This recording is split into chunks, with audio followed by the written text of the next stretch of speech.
Where to begin? Where to begin? Well, let's begin here. The College Board has canceled the SAT subject tests. Just pulled the plug. No season finale for American students, just completely canceled, shelved it. No more happening in the United States of America. They'll give two more for international students to round out the 2020-2021 school year. But for Americans, the SAT subject tests are done. This is the quote to introduce that they're discontinuing, as they call it, the SAT subject test. Quote, "The expanded reach of AP and its widespread availability for low-income students and students of color mean the SAT subject tests are no longer necessary for students to show what they know." End quote. So the College Board long ago decided to no longer be an institution focusing on educational excellence or academic achievement. And that was, of course, noted when they changed the actual meaning of the acronym SAT years ago and then changed it again. And so the SAT subject tests being shelved sort of just furthers that trend. So none of this is really surprising. The SAT subject tests were increasingly only accepted at or viewed by a very small handful of colleges and universities that for many years hung their hat on educational excellence and academic achievement. Those colleges, because of the last year, have decided to go, in most cases, test optional, in some cases even test blind, ostensibly because of the pandemic, but of course there's other financial and economic reasons at play because they want to remain viable and they also want to increase their diversity in every which way imaginable. So when schools like Amherst just recently announced that, nearly 50% of their accepted students ED are test optional, you see where the trends are pushing us.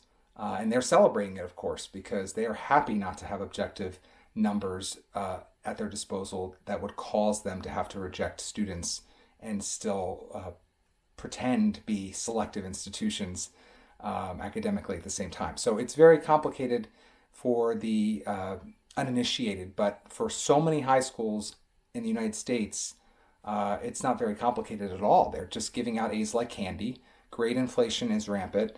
And basically what this means for you, the applicant who is trying to earn admission to a selective college or university, is basically you're going to have to compete with many, many more students who don't have as obvious of flaws in their objective academic achievements any longer because the SAT subject tests are gone. Soon SATs and ACTs, for all we know, could be very well gone, or at least the current versions of them.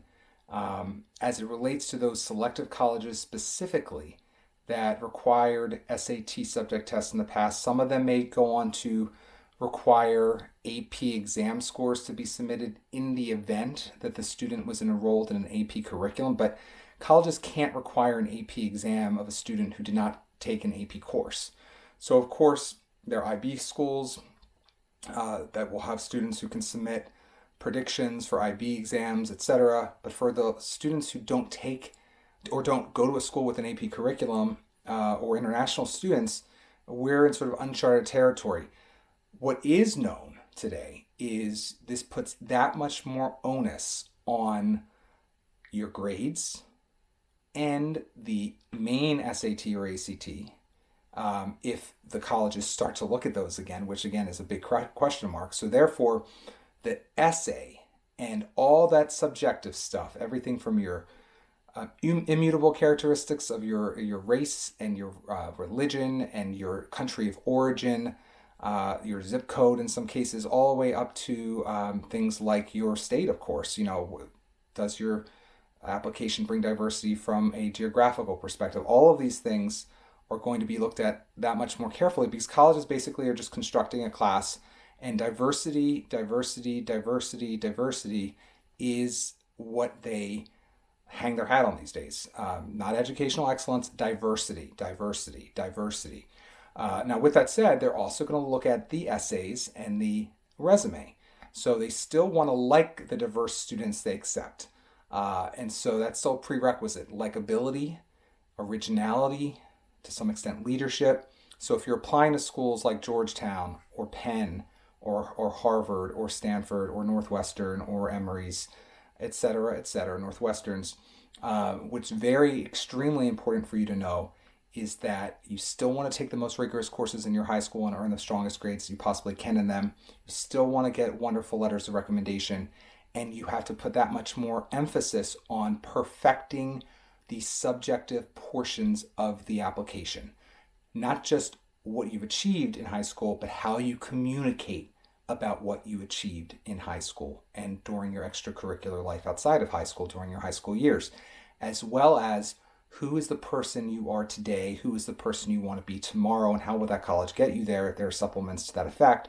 All of the writing, the short answers, the Common App essay, the supplemental essays or short answers or quick takes, all of those will be that much more important in a world in which objective measurements are slowly falling by the wayside.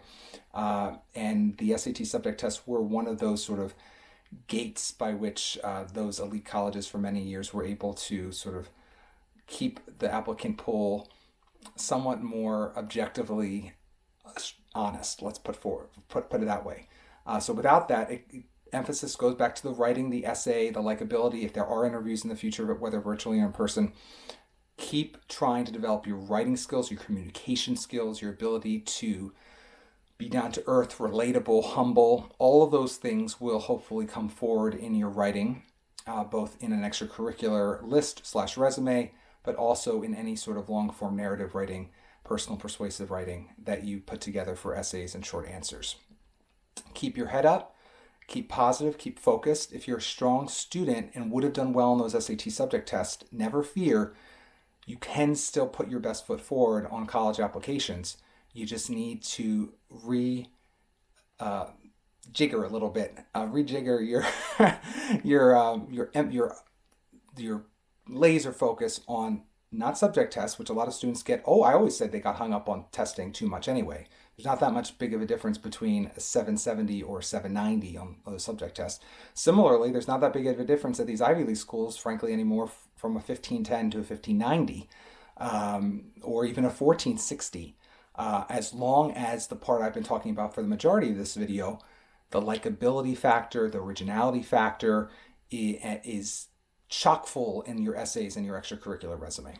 If you want to learn how to do this in a more bespoke manner, definitely sign up for my masterclass, which runs once each month, the first Sunday of each month right now. We may open another session if more demand opens up. Click the link below this video to learn more about that. But similarly, if you want one-on-one personalized college admissions coaching services, definitely reach out to me as well. Link to that and how to sign up for that or schedule an appointment with me for that is below this video as well. No matter what, good luck. 2021 has started off with a bang. More excitement, I'm sure, is coming down the road.